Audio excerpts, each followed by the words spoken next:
దేవుని వాక్యాన్ని విందాం. ఇశ్రాయేలు దేశాన్ని రెహబాము అనే రాజు పరిపాలన చేస్తున్నప్పుడు జరిగిన ఒక సంఘటన. ఈ రెహబాము ఎవరంటే సొలొమోను రాజు యొక్క కుమారుడు. సొలొమోను దావీదు కుమారుడు. రెహబాము రాజ్య పరిపాలన చేస్తున్నప్పుడు తన తండ్రి సొలొమోను చనిపోగానే అతడు తన రాజ్యం పట్ల భారం కలిగి తనతో ఉన్న అధిపతులను పిలిచి అధికారులను పిలిచి ఒక మీటింగ్ ఏర్పాటు చేస్తాడు. నా తండ్రి పరిపాలిస్తున్నప్పుడు శత్రువులు ఎవరు కూడా మన దేశం మీదకి యుద్ధానికి రాలేదు కదా, దేశం నెమ్మదిగా సమాధానంగా ఉంది. అయితే ఇప్పుడు రాజ్యం 2 భాగాలు అయిపోయింది. నా తండ్రి కాలంలో నా తండ్రి కింద పనిచేసిన యరొబాము తిరుగుబాటు చేసిన వాడై 10 గోత్రాలకు రాజుగా ఉన్నాడు. 2 గోత్రాలకు నేను రాజుగా ఉన్నాను. పరిస్థితులన్నీ మనకు ప్రతికూలంగా కనబడుతూ ఉన్నాయి. కాబట్టి మన ప్రజలు మన మీద నమ్మకంతో ఉన్నారు. వారు రాజుగా నన్ను అంగీకరించి స్వీకరించారు. వారికి మంచి పరిపాలన నేను ఇవ్వాలి. వారికి ఏ హాని ఏ కీడు కలగకుండా చూసుకోవాల్సిన బాధ్యత నాదే అని అధికారులను అధిపతులను సైన్యాధిపతులను కూర్చోపెట్టి ఒక మీటింగ్ ఏర్పాటు చేసి ఈ మాటలన్నీ మాట్లాడతాడు. అప్పుడు అందరూ సలహా ఇస్తారు. ఏం చేద్దామయ్యా? అయితే ఏం లేదు, శత్రువు చేతి నుండి మన వారిని కాపాడితే చాలు, ఎలాగైనా వాళ్ళు బ్రతుకుతారు. వారిని శత్రువు యొక్క చేతిలోకి వెళ్లకుండా కాపాడితే చాలు, వారి పని వాళ్ళు చేసుకుంటారు, వారి భక్తి వాళ్ళు చేస్తారు, వారి భోజనం వాళ్ళు చేస్తారు, చక్కగా బ్రతుకుతారు అని ఆలోచన చేసి, అలాగైతే ఏం చేద్దాం అంటే ఏంటి లేదు, మన దేశం చుట్టూ ప్రధానమైన ప్రాముఖ్యమైన నగరాల చుట్టూ ప్రాకారాలను కడదాం అనుకున్నారు. ఏంటంట? ఏం కడదాం? ప్రాకారములు, గోడలు కడదాం. మన దేశము చుట్టూ ప్రాముఖ్యమైన నగరాల చుట్టూ మంచి ప్రాంతాల చుట్టూ పేరు పొందిన ప్రాంతాల చుట్టూ గోడలు కడదాం, ప్రాకారములు గల పురాలు కడదాం. శత్రు దుర్భేద్యమైన, శత్రువు చొచ్చుకొని రాలేని, శత్రు అనేవాడు మన మీద దాడి చేయకుండా ఉండునట్లుగా గోడలు కడదాం అని ప్లాన్ చేసి ఆలోచన చేసి దాన్ని నిర్ణయించారు, తీర్మానం చేశారు. ఆ తీర్మానంలో ఒక 15 ప్రాంతాలను ఎన్నుకున్నారు. ఎన్ని? 15 ప్రాంతాలను ఎన్నుకున్నారు.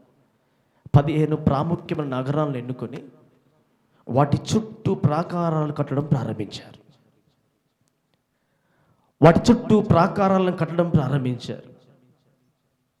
ప్రాకారం 1 రోజులో 2 రోజులు అయిపోయిందా కట్టడం? మనకున్న 200 గజాల 100 గజాల స్థలం చుట్టూ ప్రహరీ కట్టడానికే బోల్డ్ సమయం పట్టుద్ది. పట్టణం చుట్టూ కట్టాలి కదా. పోనీ మనలాగా 9 ఇంచుల గోడనా, 14 ఇంచుల గోడనా? కాదు కదా. శత్రువు వచ్చి దాడి చేసినా, శత్రువు వచ్చి గుర్రముల చేత రథముల చేత దాడి చేసినా కూలిపోని గోడలు కట్టాలి. పట్టణము కంటే ఎత్తైన ప్రాకారం కట్టాలి. ఒక బలమైన రాళ్ళ చేత ఆ ప్రాకారాన్ని నిర్మించాలి. రెహబాము తన ఆలోచనలోంచి పుట్టినటువంటి పని అది. ఏ శత్రువు కూడా మా మీద దాడి చేయకుండాట్లు ప్రాకారాలను కట్టడానికి పని ప్రారంభించి ఆ 15 నగరాల చుట్టూ మొత్తానికి పని ముగించాడు, గోడలు కట్టి. ఎన్ని సంవత్సరాలు పట్టిందో మనకు తెలియదు. 5 ఏళ్ళు పట్టిందో, 2 ఏళ్ళు పట్టిందో, 10 సంవత్సరాలు పట్టిందో మనకే తెలియదు. ప్రాకారాల పని ముగించేసి తనకొచ్చిన ఆలోచన ప్రకారంగా శత్రు దుర్భేద్యమైన గోడలను కట్టి, పెద్ద పెద్ద గోడౌన్లు కట్టి, ధాన్యాన్ని, ద్రాక్ష రసాన్ని అన్నిటినీ సమకూర్చి లోపల ప్రజలకు కావలసిన సమస్తాన్ని సమకూర్చి పెట్టాడు. శత్రువు వచ్చి కొన్ని సంవత్సరాలు దాడి చేసినా ప్రజలు బయటికి వెళ్లకుండా తిని సంతృప్తిగా ఉండగలిగినటువంటి ఆహారాన్ని సమకూర్చి పెట్టాడు రెహబాము. ఇప్పుడు గోడలు కడుతుంటే పక్క దేశం వాళ్ళు చూడరా? చూస్తారు కదా. పక్కన ప్రాంతాల వాళ్ళు చూస్తారు కదా. రెహబాము యెరూషలేములో ప్రాకారాలు కడుతున్నాడనే సంగతి ఈ నోట అందరికీ తెలిసిపోయి పక్క ప్రాంతాల్లో సరిహద్దులో నివసిస్తున్నటువంటి దేవుని సేవకులు, యాజకులు, బెన్యామీనీలు, యూదులు, ఇజ్రాయిలు అందరూ కలిసి ప్రాకారాలు కట్టబడినటువంటి దేశంలోనికి మనం వెళ్దాం, తలదాచుకుందాం, అక్కడ మనకు సేఫ్టీ ఉంటుంది అని ప్రజలు చాలామంది దేశంలోనికి వచ్చారట. ఒక ఎత్తైన ప్రాకారాలు కట్టబడుచు ఉన్నాయి. శత్రువు ఆ దేశం మీదకి వెళ్ళలేడు, యుద్ధము చేయలేడు. సమృద్ధి ఉంది దేశంలో. అనేకమైన ధాన్యాన్ని సమకూర్చి పెట్టాడు. ద్రాక్షరసం ఉంది, సైనికులు ఉన్నారు. అక్కడ సేఫ్టీ ఉంది అనుకొని యాజకులు సహితము, దేవుని సేవకులు సైతము ఆ కట్టబడుచున్న లేదా కంప్లీట్ అయిపోయిన ఆ ప్రాకారంలోనికి వెళ్ళిపోయి అక్కడ బ్రతుకుచున్నారట.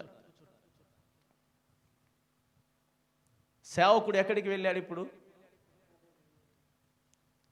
సేఫ్ జోన్లోకి వెళ్ళాడు. బాగుగా కట్టబడుచున్న కట్టడం ఉంది కదా, అక్కడ ప్రాకారాలు ఉన్నాయి కదా, గోడలు ఉన్నాయి కదా, శత్రువు దాడి చేయడు కదా. కాబట్టి అక్కడికి వెళ్తే నా ప్రాణానికి నాకు రక్షణ ఉంటుంది అనుకుని సేవకులు సైతము ఎత్తుగా కనబడుచున్నటువంటి ఆ ప్రాకార పట్టణాల్లోనికి వెళ్ళిపోయారు. చక్కగా ఉన్నారు, హ్యాపీగా సంతోషంగా ఉన్నారు, చక్కగా భోజనం చేస్తున్నారు, ఆ గోడలు చూసుకొని సంతోషిస్తున్నారు. అరే, మన రాజు చాలా మంచివాడు, మన క్షేమాన్ని, మన సెక్యూరిటీని, మన భద్రతను, మన బిడ్డల ప్రాణాలను కాపాడడానికి, మనం కలిగి ఉన్న సంపదను కాపాడడానికి రాజు సొలొమోను కంటే జ్ఞానంగా ప్రవర్తించాడు, వారి తండ్రి కంటే జ్ఞానంగా. అంతే కదా. సొలొమోను మహారాజు కంటే జ్ఞానంగా ప్రవర్తించాడు. ఎత్తైన గోడలు కట్టాడు. బయట ఎవడొస్తున్నాడో ఎవడు పోతున్నాడో మనకు తెలియదు. లోపలైతే మనం చక్కగా సమాధానంగా సంతృప్తిగా సంతోషంగా భోజనం చేస్తూ ఉన్నాము అని ప్రజలందరూ అనుకుంటూ ఉండగా జీవనాన్ని కొనసాగిస్తూ ఉండగా ఒకరోజు అకస్మాత్తుగా సడన్గా ప్రజలందరిలో ఒక గుబులు, ప్రజలందరూ కూడా రకరకాల మాటలు వినబడుతూ ఉన్నాయి చెవుల్లో. ఏమని అంటే, బాగుగా కట్టబడిన ప్రాకారం లోపలలోనికి ఒక శత్రువు వచ్చాడట. ఆ శత్రువు ప్రాకారాలను దాటుకొని, గోడలను దాటుకొని, సైనికులను దాటుకొని, ప్రజలందరినీ దాటుకొని యెరూషలేములో దేవుని మందిరంలోనికి చొచ్చి దేవుని మందిరం లోపలికి వెళ్ళిపోయి దేవుని మందిరపు లోపల బొక్కసములో దాచబడిన బంగారు చేత చేయబడిన డాళ్లను తీసుకొని ఆయుధములు తీసుకుని వెళ్ళిపోయాడు అనే మాట ప్రజలందరికీ వినబడిందట.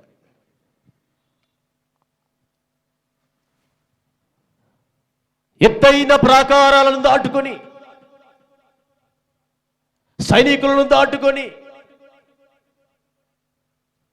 అన్నిటిలో సెంటర్లో ఉన్నటువంటి మధ్యలో ఉన్న యెరూషలేము దేవాలయంలోనికి వచ్చి, దేవాలయము బొక్కసంలో దాచబడిన బంగారంతో చేసిన డాళ్లను తీసుకొని వెళ్ళిపోయాడంటే అతడికి ఎంత దమ్ము ఉండాలి?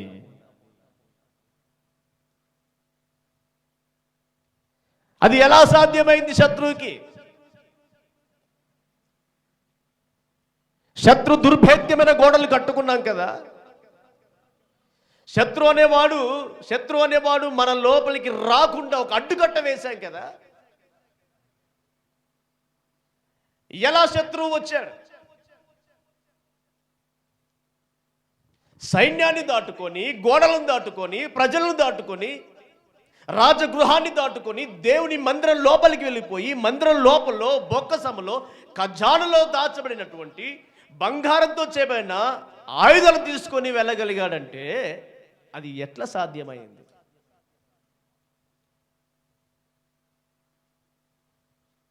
అంత బలం, అంత శక్తి శత్రువుకి ఎలా వచ్చింది?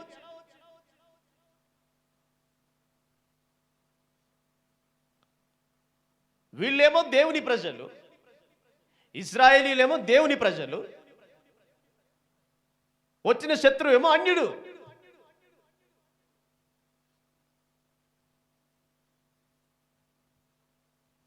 దేవుని ప్రజలు కట్టుకున్న ప్రాకారం దాటుకొని ఒక అన్యుడు రాగలిగాడంటే అది ఎలా జరిగింది? దేవుని బిడ్డల జీవితంలోనికి వచ్చి వారిలో దాచబడినటువంటి బంగారంతో చెప్పిన ఆయుధాలను తీసుకొని దాడి చేసి, ఒక శత్రువు దాడి చేసి అవన్నీ తీసుకొని పోగలిగాడంటే అది ఎలా సాధ్యం? ఇదిగో యోబు చుట్టూ కంచెను వేస్తేనట, యోబు చుట్టూ దేవుడు కంచెను వేస్తే సాతానుకు కూడా చేతగాలేదు కంచెను దాటుకొని పోవడానికి. అర్థమవుతుందా? యోబు చుట్టూ కంచెను వేస్తే అపవాదికి శక్తి చాలలేదు.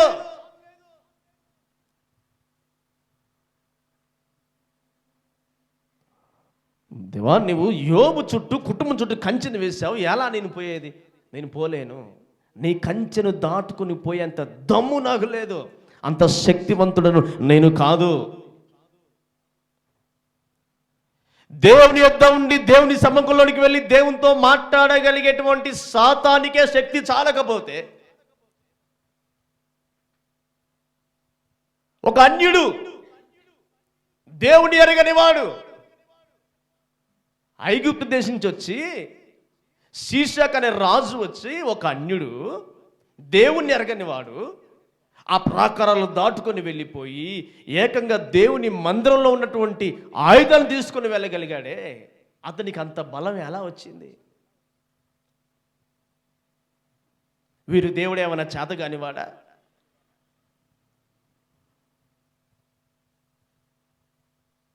వీరు కట్టిన ప్రాకారాలు ఉన్న మామూలు ప్రాకారాలా?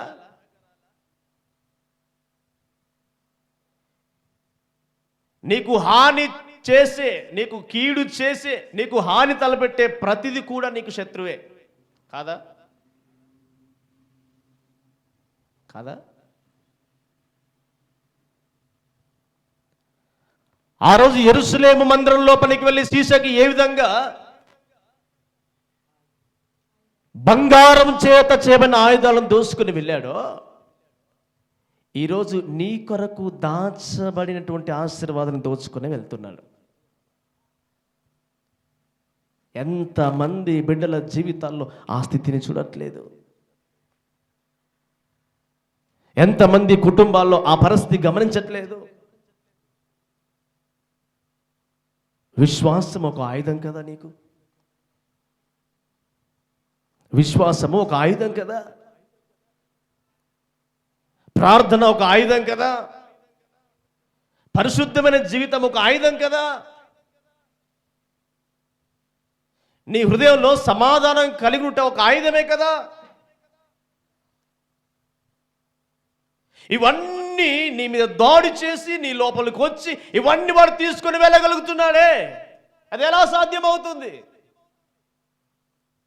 అయ్యో, పట్టణం పాడైపోవద్దు, ప్రజలు క్షేమంగా ఉండాలి అని రాజు కష్టపడి శ్రమపడి ఆలోచన చేసి ప్లాన్ వేసి డబ్బును వెచ్చించి 15 నగరాల్లో ప్రాకారాలు కడితే ప్రాకారాలు ఒక్కరోజు పటాపంచలైపోయాయి. కొన్ని సంవత్సరాలు పడిన శ్రమ ప్రయాస అంతా కూడా తేలిపోయింది.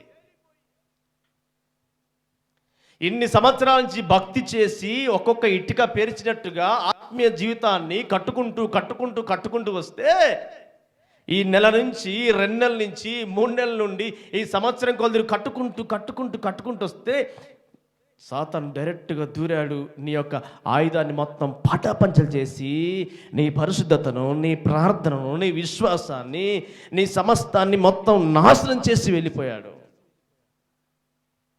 ఎప్పుడైనా ఆలోచన కలగలేదా?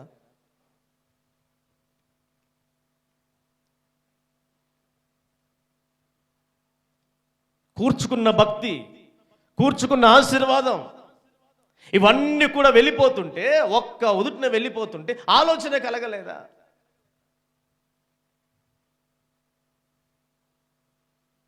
శ్రమ వెంబడి శ్రమ వస్తూ ఉన్నా, ఒక్కొక్కటి వెళ్ళిపోతూ ఉన్నా, అన్ని ఆటంకాలు ఎదురవుతూ ఉన్నా ఆలోచన కలగట్లేదా ఒక్కసారైనా?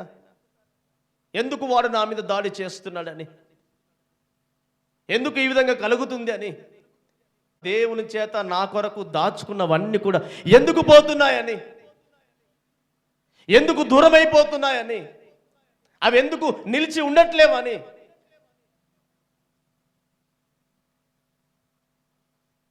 చిన్న మాట చెప్పి ముగించేస్తాను వాక్యాన్ని. ఎలా దాడి చేయగలిగాడు? బైబిల్లో రాయబడి ఉంది, దేవుడే దాడి చేయించెను అనుంది. ఎవరి మీద? ఎవరి మీద? దేవుడు ఎవరి మీద దాడి చేయించాడు? తన జనం మీద, తన ప్రజల మీద, తను నమ్ముకున్న వారి పట్ల. చాలా ఆశ్చర్యంగా ఉంది ఈ మాట.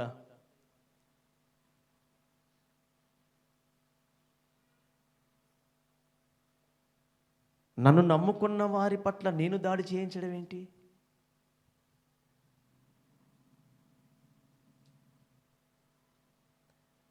నా మీద విశ్వాసం ఉంచి నన్ను నమ్ముకొని నా ప్రజలుగా పేరు పెట్టుకున్న వారి పట్ల నేనే వారి మీదకి శత్రువును పంపించడం ఏంటి? నమ్మక ద్రోహం కాదా ఇది?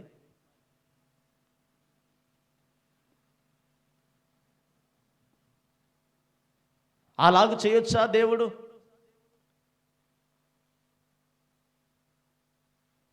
చాలా సందర్భాల్లో ఇదే జరుగుతుంది. దేవుడే మీ మీదికి శత్రువును పంపిస్తూ ఉన్నాడు. దేవుడే దరిద్రమైన శత్రువు మీ మీదికి పంపిస్తున్నాడు. దేవుడే అసమాధానమైన శత్రువు మీ మీదికి పంపిస్తూ ఉన్నాడు. దేవుడు శీషక్ అనే శత్రువుని ఆనాటి ఇశ్రాయేలు ప్రజల మీదకి పంపించాడు. రెహబాము రాజు కట్టుకున్న ప్రాకార పురంలోనికి పంపించాడు. ఎందుకు పంపించుండొచ్చు దేవుడు?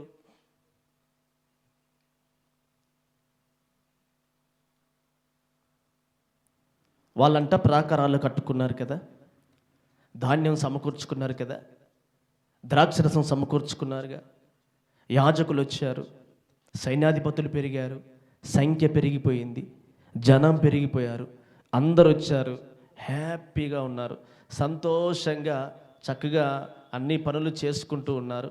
ఇక మాకు కుదవలేదు, మాకు తిరుగులేదు అని వారు కట్టిన ప్రాకారాలను చూస్తూ, కూర్చుకున్న ధాన్యాన్ని చూస్తూ, వచ్చిన యాజక ప్రజలను చూస్తూ, అందరిని చూస్తూ, సైనికులను చూస్తూ, ప్రాకారాలు కట్టుకున్నాను, కాలువారు పెట్టాను, ఇంకా నాకు తిరుగులేదు అనుకున్నట ధర్మశాస్త్రమును విసర్జించిరి అని.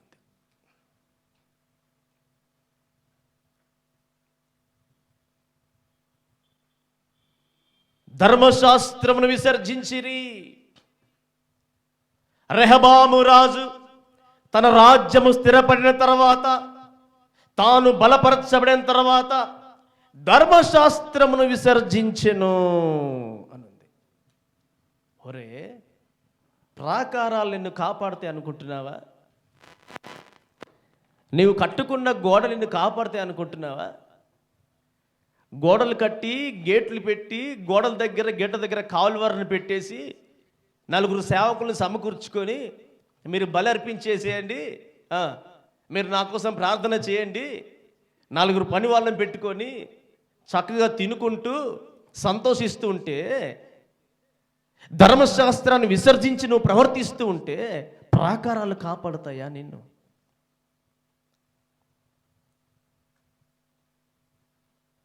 నిన్ను బలపరిచి స్థిరపరిచి నిన్ను హెచ్చించింది ధర్మశాస్త్రాన్ని విసర్జించడానిక, ధర్మశాస్త్రాన్ని అనుసరించి నడుచుకోవడానిక?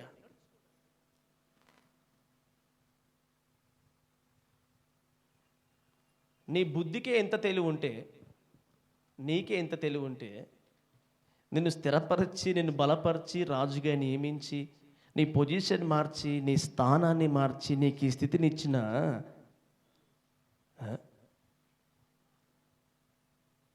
నీ నడకను, నీ పడకను, నీ అంతరంగాన్ని, నీ మాటను, నీ ప్రవర్తనని గమనించి చూస్తున్న ఆయనకి ఎంత తెలివి ఉండాలి?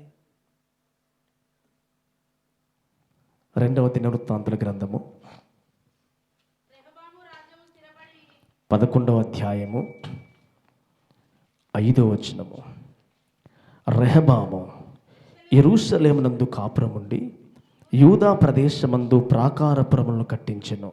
అతడు బేత్లెహేము, ఏతాము, తెకోవా, బేత్సూరు, షోకో, అదుల్లాము, గాతు, మారేష, జీపు, అదోరాయిము, లాకీషు, అజేక, జొర్యా, అయ్యాలోను, హెబ్రోను అను యూదా బెన్యామీను ప్రదేశములందుండు ప్రాకారపురములను కట్టించి దుర్గములను బలపరిచి వాటిలో అధిపతులను ఉంచి ఆహారమును, నూనెను, ద్రాక్షరసమును సమకూర్చెను.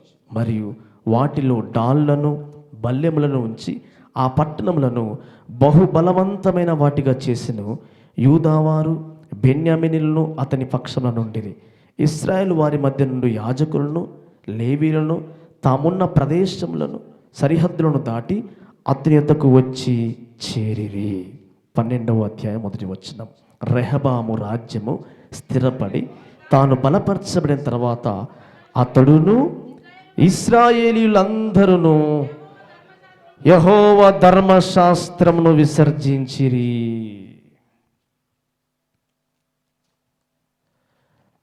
అతడు స్థిరపడి బలపరచబడిన తర్వాత, అతని చేతికి కాస్త డబ్బు వచ్చిన తర్వాత, కాస్త పని వచ్చిన తర్వాత, అతని పొజిషన్ మారిన తర్వాత, అతని స్థానాన్ని దేవుడు మార్చిన తర్వాత, ఇప్పుడు అతడు ధర్మశాస్త్రాన్ని విసర్జించాడట.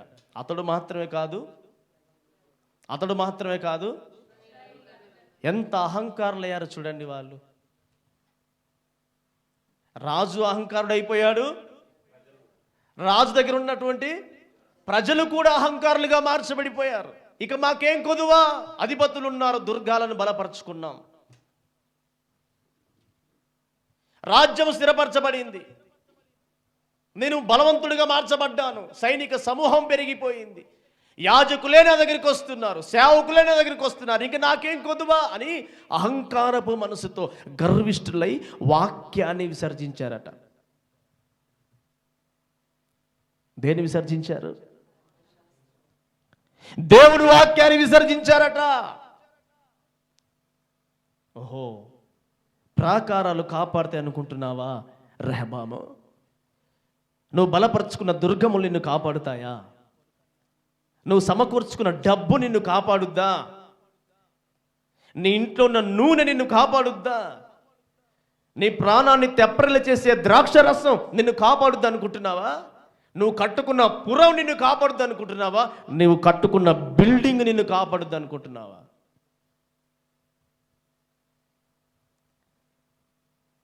స్థిరపడేంత వరకు, బలపడేంత వరకు నమ్మకంగా ఉండి, నమ్మకంగా నటించి, ఈరోజు వాక్యాన్ని విసర్జించావా అని బైబిల్ రాయబడి ఉంది.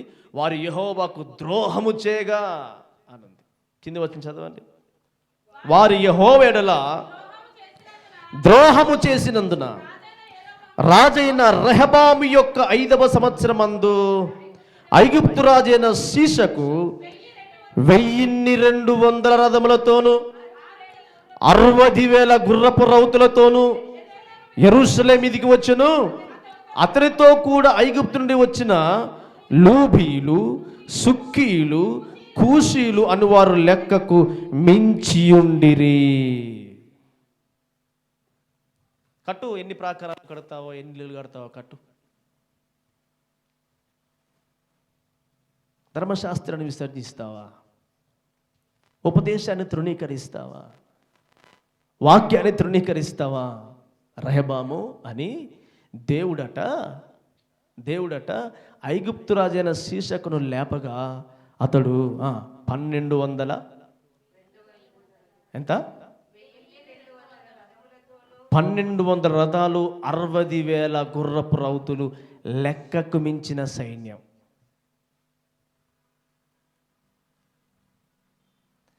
నీ జీవితంలో ఎవరితోనైనా పెట్టుకో శత్రుత్వం, నిన్ను బలపరిచిన దేవునితో శత్రుత్వం నీకెందుకు?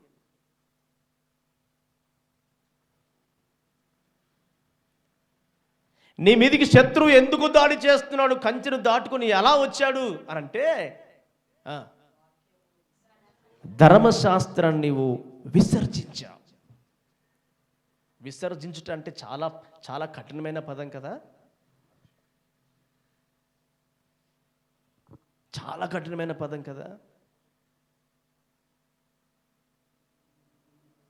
దేన్ని విసర్జిస్తాం? వేస్ట్, పనికిరానిది, చెత్తను కదా, ఉపయోగం లేనిది కదా. ఎంత కఠినమైనటువంటి, ఎంత బాధ కలిగించేవాడు అది.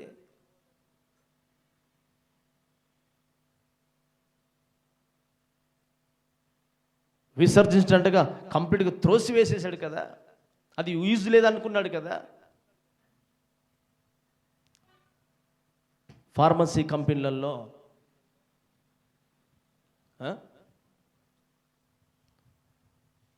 నైట్లో వాళ్ళు ఏం విసర్జిస్తారు? ఆ కెమికల్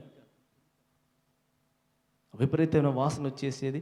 ఎక్కడ నాలా ఉంటే నాలలోనికి మొత్తానికి పైప్ పెట్టి పగలైతే అందరూ చూస్తారని నైట్లో వాటిని, అంటే అది వేస్ట్, అది పనికిరానిది, అది ఉపయోగం లేనిది.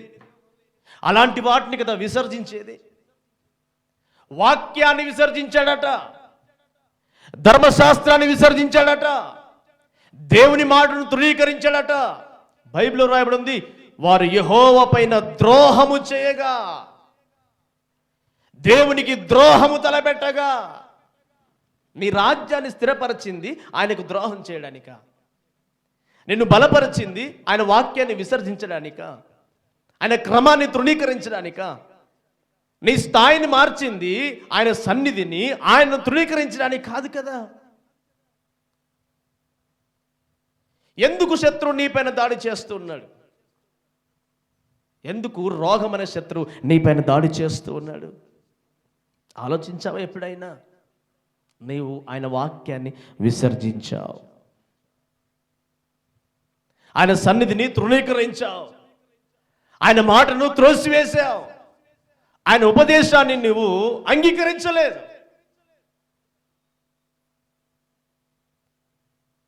ఎంత భయంకరం అంటే, దాచబడిన యెరూషలేము మందిరంలో దాచబడిన ఆయుధాలన్నీ తీసుకుని వెళ్ళారట. ఎన్ని సంవత్సరాల ప్రయాస, ప్రాకారాలు. అసలు ఎందుకోసం కట్టుకున్నాడు? ఎందుకోసం కట్టుకున్నాడు? ఎవరి కోసం, ఎందుకోసమైతే కట్టుకున్నాడో అవన్నీ కూడా తలకిందులైపోయి, పటాపంచలైపోయి శీషకు వచ్చాడు. 60,000 గుర్రపు రౌతులట, 1200 రథాలట, లెక్కకు మించిన సైన్యమట. చుట్టూ ప్రాకారాల చుట్టూ ఉన్నారు.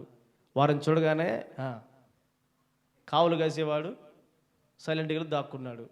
రాజమార్గంలో రాజులాగా వెళ్ళిపోయారు, మందిరంలోకి వెళ్ళిపోయారు, బంగారం చెప్పిన డాలు తీసుకున్నారు, ఆయుధాలు తీసుకున్నారు, అలాగే వెళ్ళిపోయారు. ఇంతకు మించిన అవమానం మరొకటి ఉంటుందా?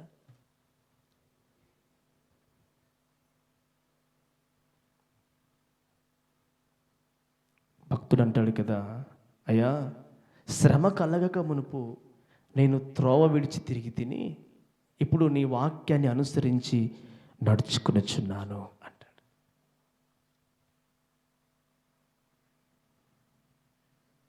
శ్రమ కలగక మునుపు నేను త్రోవ విడిచి తిరిగి తిని. ఎందుకు త్రోవ విడిచావు అంటే, నాకు అన్ని త్రోవలు కరెక్ట్గానే కనిపించాయ్యా.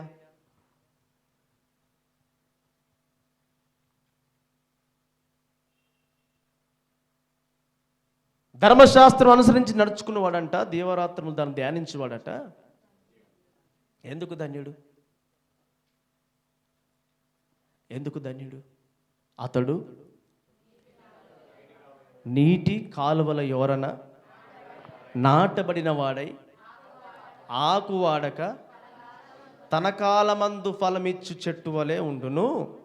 అతడు చేయనుదంతయు విఫలమగును. విఫలమా సఫలమా? మరి నువ్వెందుకు విఫలమవుతున్నావు?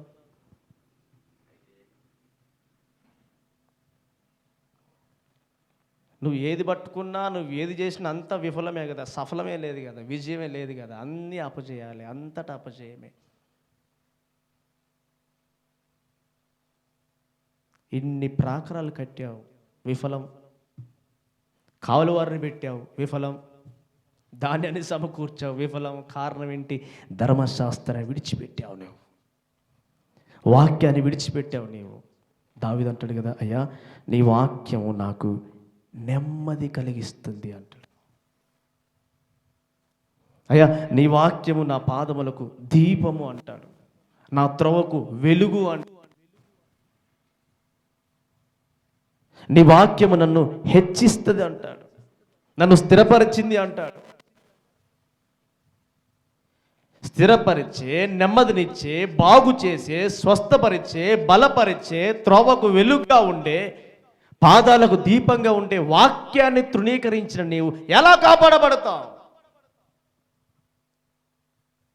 కాబట్టి వారు కాపాడబడలేకపోయారు. తృణీకరించిన కారణాన, వాక్యాన్ని తృణీకరించిన కారణాన, వాక్యాన్ని విసర్జించిన కారణాన వారు ఎన్ని ప్రాకారాలు కట్టుకున్నా అవన్నీ ఒక్క రోజులో కూలిపోయాయి. ఈ మధ్యాహ్న కాల సమయమున ధర్మశాస్త్రాన్ని అనుసరించి నడుచుకుంటున్నావా? ధర్మశాస్త్రాన్ని విసర్జించావా? ఎప్పుడో వాక్యాన్ని విసర్జించి నడుచుకుంటున్నావా? వాక్యాన్ని అనుసరించి నడుచుకుంటున్నావా? నువ్వు వాక్యాన్ని విసర్జించి ఎన్ని ప్లాన్లు వేసుకో, ఎన్ని ప్రాకారాలు కట్టు.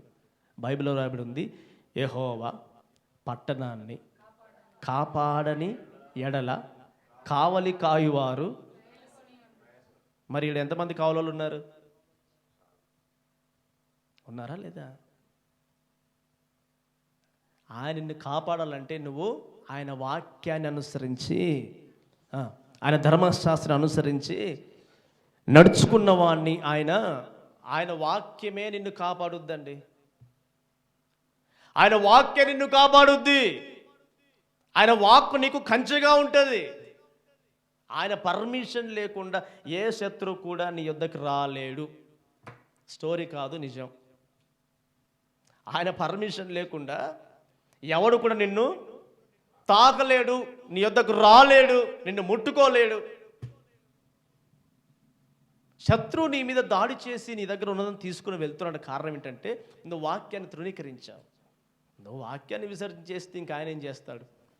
నేను స్థిరపరిచి, బలపరిచి, స్థానాన్ని ఇచ్చి, పొజిషన్ మార్చి ఈ స్థాయి తీసుకొచ్చిన నీవు వాక్యాన్ని విసర్జిస్తే ఆయన ఏం చేయగలడు? ఇంకా ఆయన ఏం చేయగలడు?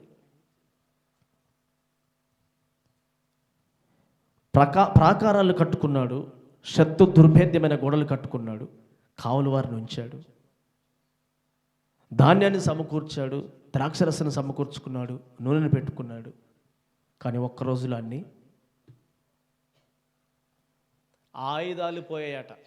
ఏం పోయాయి? ఏం పోయినాయి? ఏం ఆయుధాలు? బంగారపు ఆయుధాలు పోయాయట. బంగారపు ఆయుధాలు పోయిన తర్వాత ప్రజలు అనుకుంటున్నారు ఏమని? ఆయుధాలు పోయినాయి, ఆయుధాలు పోయినాయి, ఆయుధాలు పోయినాయి, బంగారపు ఆయుధాలు పోయినాయి, డాళ్ళు పోయినాయి, శత్రువు వచ్చాడు తీసుకుపోయాడు, ఇంకా మనకు ఆయుధాలు లేవంటే మహానుభావుడు ఏం చేశాడంటే ఇత్తడి తీసుకొచ్చి ఇత్తడి చేత డాలు చేయించి ఇత్తడి ఆయుధాలు వాళ్ళ చేతికి ఇచ్చాడు. ప్రజలను చూస్తున్నా అరే ఆయుధాలు ఉన్నాయి రా, పోలేదు. బంగారపు ఆయుధాల స్థానంలో ఇత్తడి ఆయుధాలు పెట్టాడు బుద్ధి లేకుండా. దాని అర్థం ఏంటి? అసలైన ఆయుధం పోయింది, ఇప్పుడున్నది నకిలీది. కాపాడబడే ఆయుధం పోయింది, బంగారం ఆయుధం పోయింది. ఇప్పుడు నకిలీ ఆయుధం పెట్టుకొని ఇత్తడి కాస్త బంగారం లాగానే కనిపిస్తుంది కదా, కనిపిస్తుందా? ఇత్తడి బంగారం కాస్త కలర్ అలా దగ్గరగా ఉంటుంది కదా. ఇత్తడి ఆయుధాలు ఇచ్చాడు వాళ్ళకి. చూసిన ప్రజలు ఆయుధాలు పోయినా ఆవిడ అబద్ధం చెప్పాడు, ఈయన అబద్ధం చెప్పాడు, ఆయుధాలు ఉన్నాయి అందరి చేతిలో కూడా, కత్తులు కనిపిస్తున్నాయి కదా, డాళ్ళు కనిపిస్తున్నాయి కదా అనుకోవాలి కదా. అసలైన ఆయుధాలు పోయాయి, అసలైన ఆయుధాలు పోయాయి, నకిలీ ఆయుధాలు వచ్చాయి. నటిస్తూ ఉన్నావు, పర్లేదు నేను బాగానే ఉన్నాను, లోపల సమాధానమే లేదు, లోపల నెమ్మదే లేదు, పైకి మాత్రం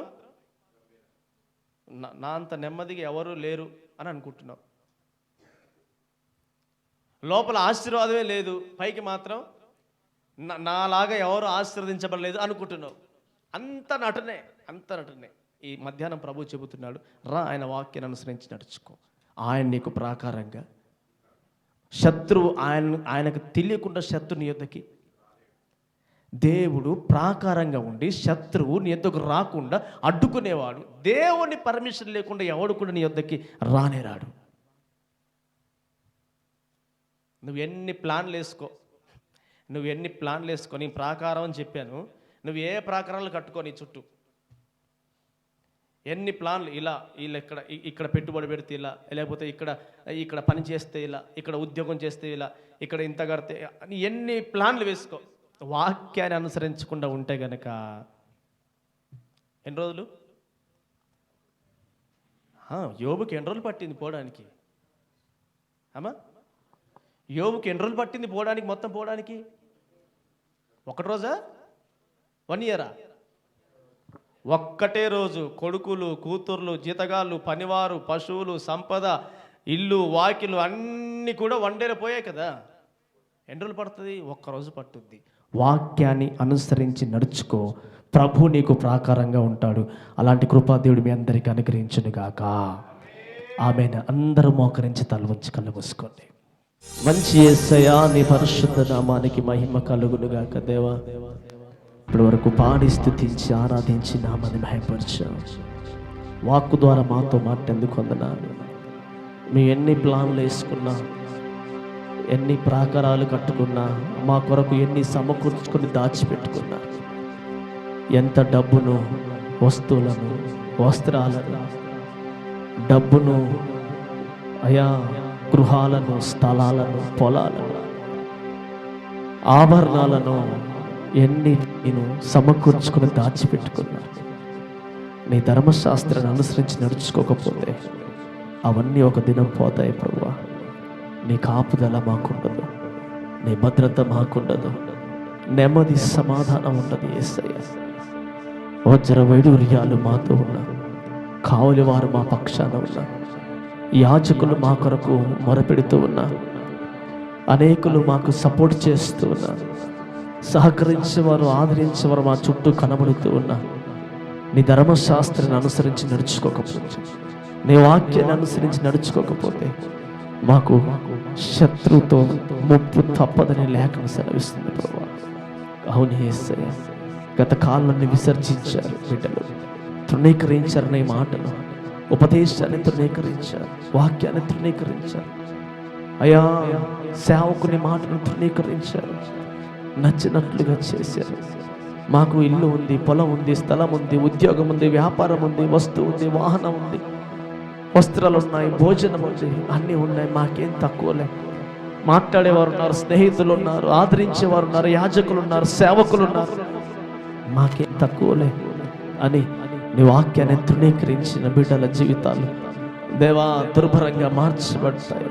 నీ లేఖను సెలవిచ్చినట్లుగానే పశ్చాత్తపడి ఎంతమంది బిడ్డలైతే నీ వాక్యానుసారంగా జీవిస్తాం అనుకున్నారో, తీర్మానం చేశారో, నీ మాటకు లోబడతాం అనుకున్నారో, ప్రతి బిడ్డను బలపరచమని, నీ కాపుదల, నీ భద్రత బిడ్డలకు తోడుగా ఉంచమని ప్రార్థిస్తున్నాను. పరమ తండ్రి మహిమ 14 ఉపవాసం ప్రార్థనలు తోడుగా ఉండండి అయ్యా. బిడ్డలు పాల్గొంటకు సహాయం చేయండి. ప్రత్యేకించి బాప్తిసం తీసుకునే బిడ్డల కొరకు దేవా సిద్ధపరచమని, వారితో మాట్లాడమని, అనేక మంది బిడ్డలు బాప్తిసానికి సిద్ధపడి ముందుకు రావడానికి సహాయం చేయండి. కృపాసన్ని తోడుగా ఉంచండి. పరమ తండ్రి స్తుతి చెల్లిస్తూ నీకే మహిమ ఘనత ప్రభలు ఆరోపిస్తున్నాను. వచ్చిన బిడ్డలు పేరు పేరు దీవించి ఆశీర్వదించండి. తిరిగి వెళ్చిన మార్గం తోడుగా ఉండండి. రోడ్డు ప్రయాణం చేస్తున్న క్షేమం వారి గృహాలు చేయడానికి సహాయం చేయండి. అర్పణ దీవెనకరంగా మార్చండి. విత్తబడిన కానుకలు దీవెనకరంగా మార్చండి. ఏ బిడ్డ విప్పి ఉందో ప్రభా గుప్పిలి యేసు నామములో వారిని దీవిస్తున్నాను, ఆశీర్వదిస్తున్నాను. నూరంతల ఫలము వారికి అనుగ్రహించమని ప్రార్థిస్తున్నాను. నూరంతల ఆశీర్వాదం వారి మీద నిలిచి ఉండుటకు సహాయం చేయమని ప్రార్థిస్తున్నాను. గొప్ప దేవా నీకే మహిమ చెల్లిస్తూ మమ్మల్ని అందరినీ చేతులకు అప్పగిస్తూ నజరేయుడు పరిశుద్ధుడైన యేసుక్రీస్తు నామమున ప్రార్థించి వేడుచున్నాను పరమ తండ్రి, ఆమేన్. మన తండ్రి అయిన దేవుని ప్రేమ, ప్రభువైన యేసుక్రీస్తు వారి కృప, పరిశుద్ధాత్మ దేవుని కరుణ సహవాసమైన సన్నిధి ఇక్కడ మనకును సకల పరిశుద్ధులకును, ఇది నా ఆరాధనలో పాల్గొన్న ప్రతి బిడ్డకు ఇది మొదలుకొని నేను రాకడం సదాకాలంతో ముందుకు నడిపించి బలపరచును గాక. ఆమేన్. యేసు రక్తమే జయం, ప్రవేశ రక్తమే జయం, యేసు నామములో సంపూర్ణ విజయం, అపవాదికరంతకు నాశనం. తండ్రి నీ కార్యం నిరంతరం జయము జయము జయము తండ్రి. ఆమేన్. అందరి కొందనాలు దేవుడు దీవించును గాక. ఆమేన్.